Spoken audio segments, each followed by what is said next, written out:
So, speaking of growth and a new team, Utah released their initial two deep right before fall camp started. A little bit, almost 2 weeks ago. Am I tripping? Has it been almost 2 weeks? About 2 weeks. Yeah. So Utah released their two deep, and there's some things that are kind of eye opening on this two deep. So, Cole, what are your thoughts? Honestly, I think we're going to have to see a lot of freshmen stepping up to the plate here. Again, touching on, we lost a lot of seniors last year, a lot of seniors that make big plays. Look at the NFL. A lot of guys that are making big names for themselves already, guys that we loved. But I'm not worried because the coaching staff does a really good job of getting their guys ready, of taking their replacements or bringing back guys from last year and either improving them or getting them to a level that they're ready to go, that they're ready to compete in the Pac-12. Now, I don't think that Kyle and Utah have really had throwaway seasons where it's like, okay, we're not that good. We had a lot of turnover. This is a throwaway year. Let's just develop some of the young guys. I don't remember the last time that happened. I think there was some adjustments made when Utah first joined the Pac-12 because it's a different ball game. it's a learning curve. Yeah, total learning curve. But I think the coaching staff does a really good job of taking the roster they have and the depth they have and competing in the Pac-12 year in and year out. Oh, yeah, for sure. And I think that this year, as much as there is a lot of question marks around certain position groups, I feel like there's other position groups that are actually better off this year than they were last year because of development and growth and turnover rates. So, Well, Sammy, where would you say that we have the greatest amount of depth? And then the flip side, where do you say we lack the most depth? I think our offensive line is really good depth-wise. Whit has already said multiple times this season that they're already at 10 guys that they can have, which is what he wants to be at for a season.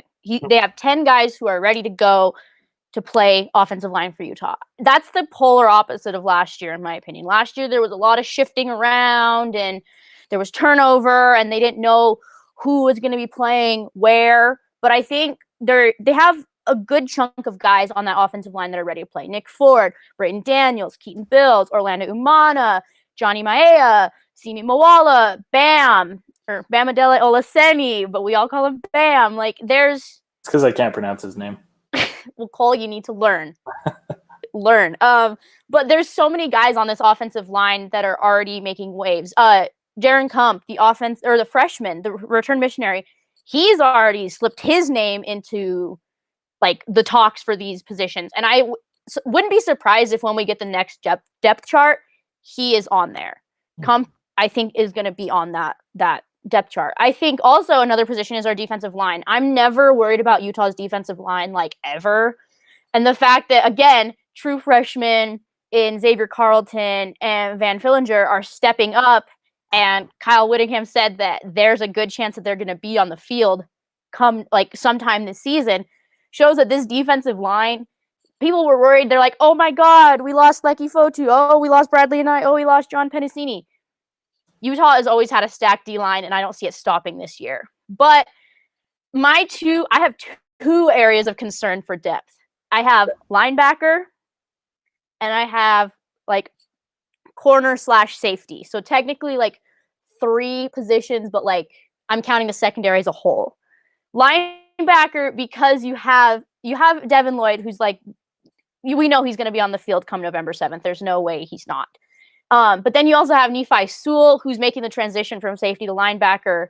If he is going to be good on there, I think we'll see that. You have Andrew Mataafa, you have Sione Fotu, you have a bunch of guys who are there, but they haven't really, I just don't know what they're going to do because they haven't had that game experience.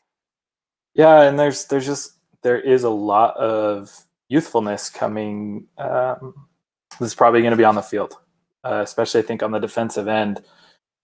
But I think what I'm excited for is I feel like we have a lot of depth, not only on that offensive line and that defensive line, but as well, I like the depth at the wide receiver positions. We have a strong arsenal. We've talked about this time and again, and I think it's going to be huge. But then the running back position, we've got 4 guys that are fighting, and they're going to be trying to be the number one guy and try to impress. But they know it's going to take a lot, but I like that dedication, and I'm excited to see where those position battles go. And I love that it's going to take place during the season, because I feel like that brings out the best in you. You know, it's one thing to battle during training camp and to be told, okay, you know, game 1 we're gonna go with Devin Brumfield, right? Or maybe they split time between him and 2 of the other guys. But when it comes to the season, injuries start happening. You know, opportunities to step up begin to take place, and you see these guys really blossom. That's what I'm excited for, is we have the depth. Guys are battling. It's not just one guy. You know, as great as that was with Zach Moss, we knew it was Zach Moss. This year, we don't know. And so these guys are going to have to really prove themselves. Yeah, live game action is vastly different than practice, because to a certain extent, like, you know your teammates. You know that, like, there's certain things you can do to beat them.